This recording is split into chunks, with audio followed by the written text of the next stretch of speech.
Let's talk about a supercar that history tried to erase. An American-made monster, born from a hedge fund manager's obsession with lap times and a Corvette designer's secret dream. This thing was so fast, so ridiculously good, that it beat the biggest names in racing at their own game. And then, it just vanished.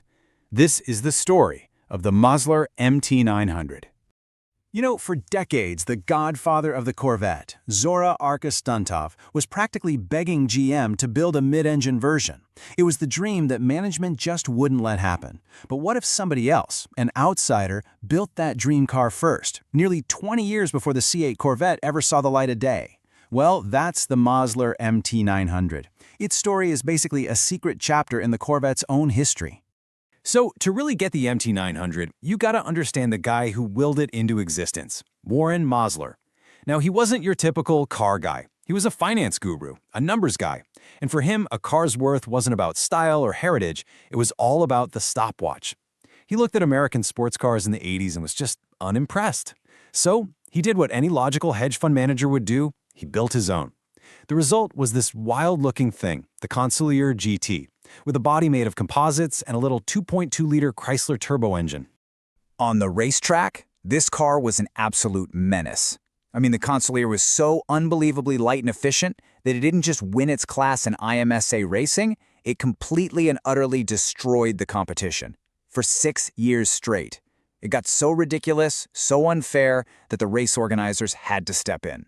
First, they tried slowing it down with a huge weight penalty, and when even that didn't work, they did the only thing they could. They just flat out banned it. And think about that for a second. 300 pounds. They didn't just add a little bit of weight, they saddled this car with a 300-pound handicap, basically the weight of 2 people, just so the Porsches and Corvettes could even pretend to keep up. It was a crazy move, but man, what a testament to Mosler's whole philosophy. Light is right. So when you're that successful and that controversial, people start to notice. Important people. One of those people was a guy named Rod Train, who just so happened to be on the C5 Corvette design team. Train saw the Consigliere and thought, okay, the engineering is genius, but it's not exactly pretty. He knew if he could just pair his design skills with Mosler's raw engineering, they could build the greatest American supercar ever. So, in 1995, he made the call. And this, right here, tells you everything you need to know about how this all happened. Trina sends over some sketches of his vision for this new car, and Molz's reply, no big committee meeting, no market research, just a simple, let's do it. And with those 3 words, the project was on. Now, the way they built this thing was just insane, especially for the time. Trend somehow got his hands on this $100 million unigraphics software, a tool that even the big automakers were struggling to get. This meant they could skip the whole long, expensive process of making clay models. They literally went straight from a digital file on a computer to a CNC machine, cutting the molds for this beautiful carbon fiber and aluminum monocoque chassis. They went from a design on a hard drive to a drivable car in record time. Now, what did they put inside this futuristic chassis? Well, the heart and soul of a Corvette. They grabbed the then-new all-aluminum LS1 V8 from the C5 Corvette, but they put it where everyone knew it should be, in the middle, right behind the driver. They even used the C5's control arms and its electronics for stuff like traction control and ABS. So what you had, really, was the mid-engine Corvette that Zora Duntov had been dreaming about for decades. So Mosler has his perfect car, this mid-engine masterpiece, and then, bam! He runs headfirst into a giant wall of government red tape called the EPA. See, even though the LS1 engine was perfectly legal in the Corvette, the second you put it in a new car, you have to start the whole emission certification process from scratch. That takes years. So, since he couldn't sell it on the street, Mosler did the only thing he knew how to do. He took it racing. The first race for the new MT900R was the 2001 Rolex 24 Daytona, and to put it mildly, it was a complete and total disaster. The team was wrestling with a brand new car in terrible weather up against a whole field of veteran teams from Porsche and the factory Corvette squad. The result? They finished 73rd out of 79 cars. Ouch. A true baptism by fire. But you could see the spark. The potential was there. Other race teams started buying the car, and just 1 year later, a French team called Perspective Racing showed up at Daytona with an MT900R. And this time, a completely different story. They finished 13th overall and an incredible 5th in their class. The car was quick, Really quick. People were finally figuring out how to unleash the beast. This brings us to 2003. The stage was set for an epic showdown.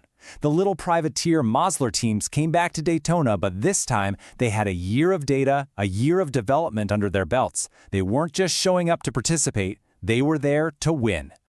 I mean, just look at the competition in the GTS class. It was a classic David versus Goliath setup. In one corner, you have the tiny privateer Mosler team, and in the other corner, you've got the full, factory-backed Corvette and Celine teams, not to mention a whole army of proven Porsche 911s. This was the ultimate underdog story playing out in real time. And they did it. Against all odds, Perspective Racing fought tooth and nail for 24 hours and won. They took first place in the GTS class, they beat the factory Corvette, they beat Celine, they beat all the Porsches. This was it. This was the ultimate proof that Mosler's mid-engine concept wasn't just good, it was a world beater. Now you'd think a win like that, a legendary victory at Daytona, would be the happily ever after moment, right? Well, in a really tragic twist, that win ended up being kind of a hollow victory. Turns out the car's biggest enemies weren't on the track. They were in boardrooms and sanctioning body meetings. The real fight was just getting started. The road car, the MT900S, finally got its EPA approval in late 2004, and guess what? It was just as dominant as the racer. In 2008, Car and Driver magazine put it on a track, and it didn't just win, it destroyed the lap record. It was faster than a Ferrari F430 Scuderia, it was faster than the Dodge Viper ACR, it was quite literally the fastest production car they had ever tested. But here's the thing. Lap records don't sell cars if nobody knows who you are. Mosler needed to race on the world stage in the big-time FIA GT3 Championship. He poured over €500,000 into developing a car for it. But the old guard, the establishment, they pushed back hard. Competitors like Porsche and Ferrari lobbied against this American upstart, and the FIA denied them homologization. They basically slammed the door in Mosler's face, locking him out of the global market. And that was a killer blow. Without that international racing exposure, nobody knew what a Mosler was. The company was hemorrhaging money. I mean, look at these numbers. They only managed to build 33 cars in 3 years. You just can't run a company like that. The dream was dying. By 2012, a company that once had 40 employees was down to just 2. Eventually, Mosler Automotive was sold for parts, and it looked like it was going to be just another forgotten what-if story. But its idea, its core concept, that didn't die. It would just take a while for the world to catch up. And this right here is the Mosler's real legacy. Just look at the two side by side. Almost 2 decades after the MT900 proved that a mid-engine LS-powered American car could beat the world's best, what did Chevrolet finally build? The C8 Corvette. It's the exact same formula. The MT900 was the proof of concept, the ghostwriter that laid out the entire blueprint for the C8 to become the massive, global success that the Mosler could only ever dream of being. So when you look at it that way, the Mosler MT900 wasn't really a failure, was it? It was more like a prophecy. A car that was too far ahead of its time, built by a team that was just too small to fight the system. It wrote the first draft of the C8 Corvette story. And it really makes you wonder, doesn't it? How many other brilliant, game-changing ideas are out there, just forgotten on the pages of history, right before they had their chance to change everything?